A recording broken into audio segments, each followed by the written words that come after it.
Well, good morning, beautiful people. Welcome to AeginaCraft. As you can see, I'm dressed completely different. Today's project is this shed. So what I'm doing right now is I have my little pressure washer here, and I'm blasting the wood on a concrete level to remove all the varnish and get the hair to stand out, like so. And once I've done that and it all dried, I'm gonna hit it with a sander, 40 grit, 80 grit, and then I will use a special kind of sealant. The problem here in Greece that the sun is so strong, it doesn't matter what kind of varnish you apply to your wood, it peels back in about a few months. As you can see it here, because it's just so goddamn hot. Like it can be 50 to 60 Celsius when it hits the surface. So my job here is to remove the previous coating and apply a special kind of varnish which soaks into the wood. It's more liquidy, but anyway, we're gonna get to that tomorrow. I'm gonna show you the tin. So today's plan is basically just me blasting away and then waiting for it to dry, and then tomorrow sanding and painting. So this is gonna be this week's project, and yeah, I'm gonna check in after every or can I just just leave the camera here, for example, like something like this, and you guys can see what I'm doing when I do a hyperlapse. Maybe set up my camera somewhere like this so you can see me doing my thing. It might be interesting to watch. I'm gonna set up a hyperlapse.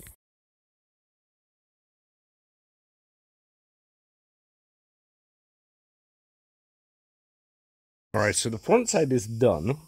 I use the concrete pressure or washer head, and what it does, it removes the top coating and it removes all the hair from the wood, or actually makes it stand out. So you can see it right here. This is hair, this is wood hair, and it will be much easier to sand it smooth and flat and without any splinters once it dries. I'm gonna do this on all sides, and then we're gonna start sanding once it dried. So that's probably tomorrow. Anyway, I'll see you then. Alrighty then. So I pressure washed the entire thing, and I removed most of the peeling varnish, which is nice, and I started sanding it where I had some dry spots right there. So and I started sanding the wet bits just to show you what happens when you sand wet wood.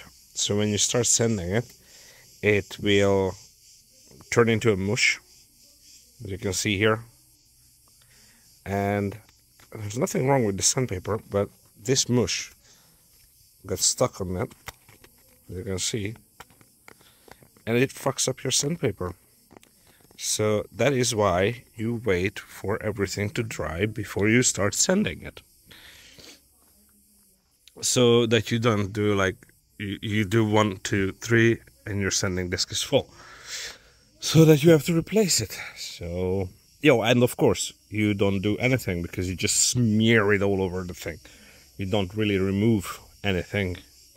So now I'm gonna wait for the sun to actually come this way, turn over this house, and just cook it. cook the shed and dry it up, and then I'm gonna come back, hit it with a sander, and probably sand the entire building in about 2, 3, 4 hours, something like that. That'll be a long one, but yeah, so that's the project for today. So now I'm gonna head home, finish up my breakfast, and come back in the afternoon, because now I can just sit and watch the wood dry, and no one likes to do that. Anyway, I'll see you guys when I'm back. Alright, the sun is being out, and now it's nice and toasty. So now you can see what's the damage.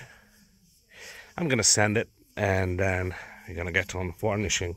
I've got this lovely Bondax UV protective water-based varnish and water repellent, and this is gonna be good. So we're gonna use this guy. Hi everyone, I need a haircut. And the shack has been sanded. I went all around and I sanded the entire thing, removed the previous coating. It looks fancy, and it only took me about 3 hours. Now, I learned something today, and what I learned is you need to do tool maintenance, because now she's dead. And how she died, you see that hole there? There used to be a oh, actually I found it. This thing used to be in there, and there was supposed to be a belt in there, and that belt controlled the speed of this thing, regulated it so not it doesn't overspin or underspin. It was actually the speed control thing.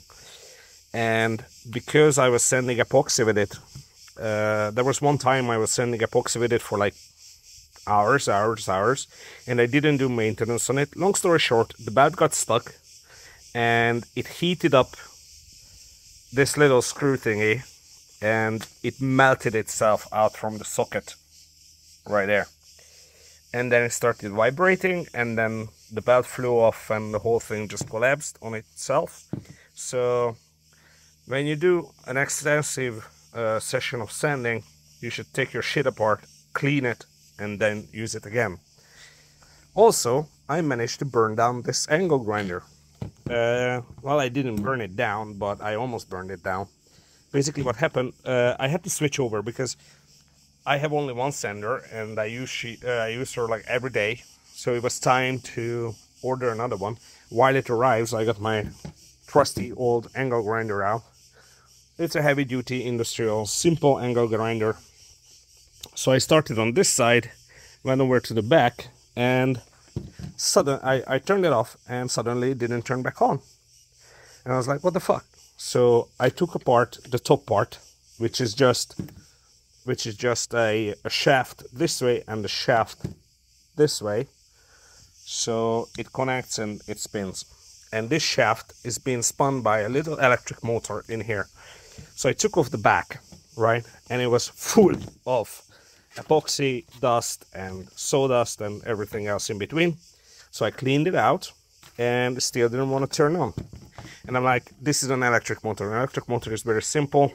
You got two carbon tubes on two sides that is electrified, and you got a metal rod in the middle, which is getting magnetized basically when you put electricity through those carbon rods. Now the carbon rods were overheated and they got deformed, so I gave them a little bit of sanding, put them back. I still have like this much meat on them, so they usually they touch the metal rod in the center and they sand off in a few years. Anyway, cleaned it off, and she worked again. So what did I learn today? Well, first thing, sanding is a messy job, and if I would have a dust-free sanding system, that would be nice, but I don't, because why would I? I missed this part. I need to sand this. Anyhow, so yeah, what I learned today is to maintain your tools and maintain your items. Now I'm gonna do some varnishing. Yay. Okay, so that's coming, and I'll see you guys when that's done.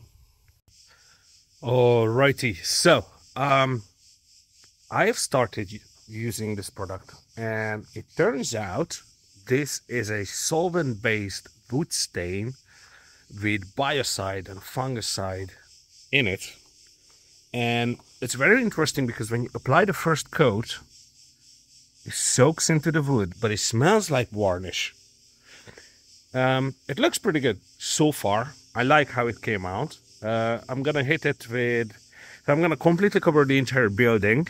Then I'm gonna hit it with another coat and another coat. So probably gonna do 3 coats of the whole thing. Yeah, I'll see you guys when it's done.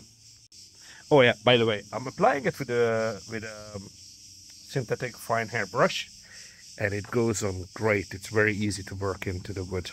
All right, so this is how it looks after 2 coats of varnish, not varnish, wood stain. It's pretty cool. The owner loves it. I love it. It was quite an easy project. Anyway, thank you very much for joining me on this one, and hopefully next time I'm gonna do some resin. Bye!